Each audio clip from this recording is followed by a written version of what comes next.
My name is Albert. I'm an independent media person focusing on international relations, and I've been a big fan of both of you thoughts, writings, and videos.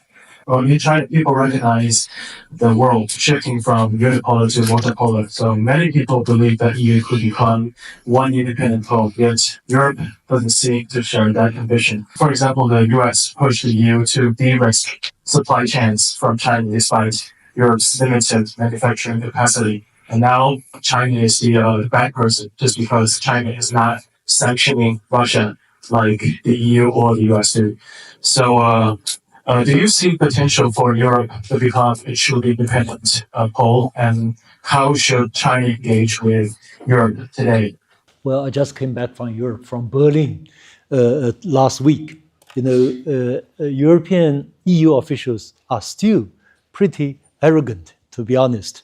They want to say, please, China, get rid of Russia, and then we open up whatever trade relation.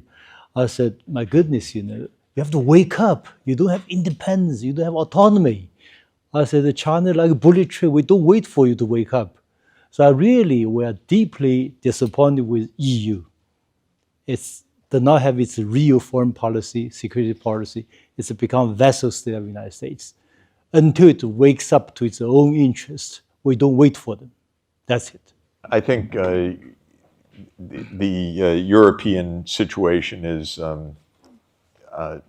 rather surprising in that Europe lacks any effective diplomacy right now. That's true vis-a-vis China and true vis-a-vis Russia. They meet with President Zelensky every day, but that's not diplomacy. This is a failure of diplomacy. There's no negotiation between Europe and Russia to find a security arrangement, which would not be hard to find, actually. At the same time, and what are the problems? There are multiple problems, but one of the problems is there's no Europe as Europe still. So the European Union is not really a union in the end of the day. It hasn't made a real unification. It's too weak. Foreign policy is still the prerogative of individual countries, and the countries are quite divided in outlook. There's also there are many puzzles, by the way, on this, I have to say, because I know these countries very well. I know their governments well. They tell me things in private that are opposite of what they say in public. So I find the whole situation very unnerving and a big failure for Europe, as you just heard. When it comes to Europe and China, part of the problem is that Europe blindly follows the US. Part of the problem is Europe is, again, not well led right now, because Europe's interests are trade with China for sure. This, no question, this would be the key for Europe to actually recover some economic dynamism. The United States resists that, and many countries just follow the US. And Europe, many European governments are confused about this.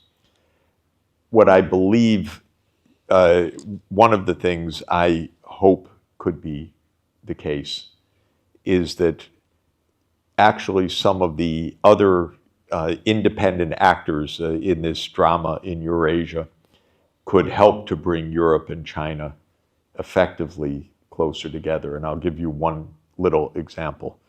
I was in Central Asia last week and meeting with especially the government of Uzbekistan.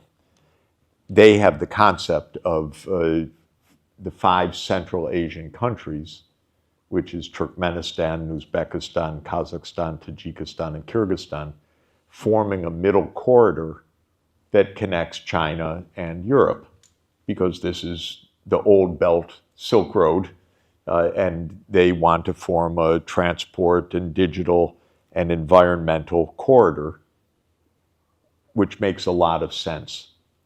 So I advise them, of course, ask China to participate in the Belt and Road Initiative, ask Europe to participate in their global gateway, and say to both sides, we'd like the two of you to work together on this common effort.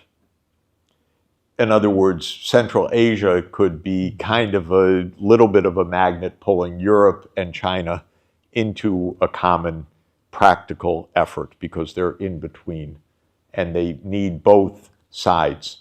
I don't know whether this will work, but it's what I am going to try to promote. In other words, find practical ways for Europe and China to work together on the infrastructure, the modernization of Eurasia, the investment in green technology and so forth, and put aside the ideological claims and so forth, and try to get practical and very operational. So I'm not giving up on Europe in this, but Europe is not an effective partner with China right now because of their internal divisions, their ideology, their dependence on the United States, their fear factor, their arrogance. It's not working properly. I want to come back to your larger vision, to the larger vision of how you see it developing into 2100. Yeah. And roughly the vision is the United States will sort of fade to something like 4% of global power. It will, others will catch up. And so the US will be a power on the par with Nigeria, Brazil, Indonesia, and so on, countries that have roughly the same size.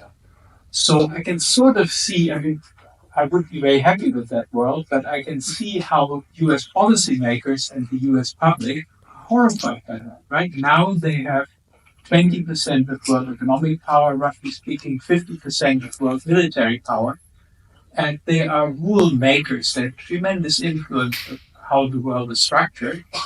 And in that 2100 world, yes, they would be safer from nuclear war, but they would also be quite heavily marginalized. So I can see more than just stupidity at work in resisting the vision that you outlined. And that brings me to the second point, which is that one has to look a little bit into the black box of the US and other countries and see what constituents are behind that. And here we have talked a lot about the big billionaires and the big finance companies and the banks and the corporations. And for them, of course, the US government is a fantastic instrument for exerting power, both nationally and internationally. The US government is more for sale than any other government in the world. It is very powerful. It's a big door opener. And so if I were one of the billionaires in the US, I would also be horrified by your vision and would say, my God, you are disabling this incredibly powerful instrument that can help us open markets, capture resources, shape the international financial system, pressure other countries into reducing our taxes and reducing regulations and so on and so forth. So again, I think that as an explanation, something more needs to be delivered to understand why the US government is acting the way it is acting. First of all, I've not made forecasts to 2100, but I am working quantitatively on trying to assess a world scene to 2050. So I'm trying to take a 25-year forward view.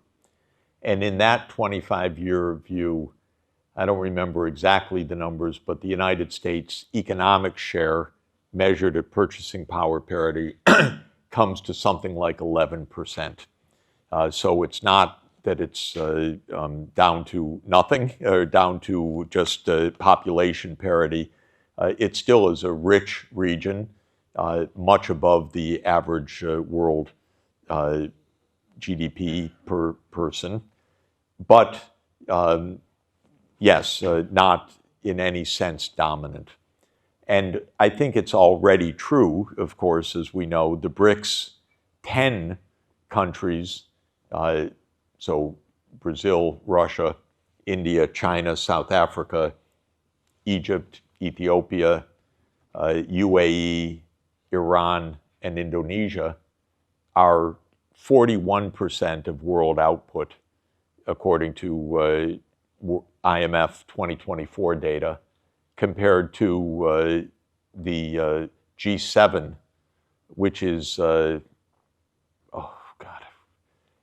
maybe 36%. So already eclipsing the G7 significantly. And now there are more BRICS partners. So I think the diminishing is going to happen. It may not be attractive, but it is going to happen. It's true that my vision is not really aimed at the satisfaction of Peter Thiel and Elon Musk. I don't know what their views are, but my view is, so what? I agree, but you're right in terms of analytical view of how the reaction would be. The world cannot be operated for the benefit of 20 centibillionaires who have this crazy net worth that means very, very little. As an economist, I look at not the shares, but at the levels in the sense of will the U.S. be well off in such a world? Will average Americans be well off? And the answer is, if we do the right things, life expectancy will be much higher, income per capita will be much higher, the benefits of AI will really reach a lot of the population. And the fact that other parts of the world are sharing in those benefits does not detract, in my opinion, from the benefits that American people would have in having high living standards. If you are an IR specialist, though, you view the world differently. You're not interested in the level of well-being, you're interested in the gap of power. And yes, the gap is much reduced. To my mind, that's good. To the mind of an American strategist, that's terrible. You're making another argument that to the mind of at least the rulers of the United States, it's absolutely bad, because not only will others catch up, but the exorbitant privileges of the United States will diminish. So that could be true, that it would mean less prerogatives for the U.S. But I have to say the prerogatives for the U.S. are not very impressive. The prerogatives are the right to have wars, the right to overthrow governments, the right to borrow debt up to very high limits and then find yourself in a mess. I don't really feel that the prerogatives of being an empire are such great benefit. So I would argue to the American people, that scenario is not bad for you. It's actually better than the one that we're on. It may keep you from getting blown up. It will be higher living standards for you on average than the alternative. And what are you really getting out of being an empire? To my mind, not very much. So that's the argument that I would make. But I take your point that this vision doesn't work for those who see power either for its own sake or for exorbitant advantages that are otherwise unavailable. And I think we need to take that into account. So I think you're right about that.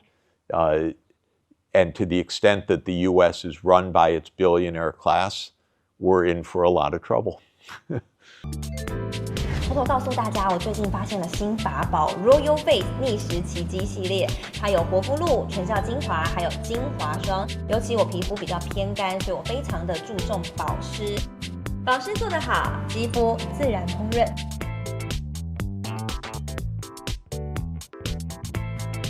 提亮肤色更年轻，抚平皱纹超有感，而且气色变好。用心保养，每天都更美一点。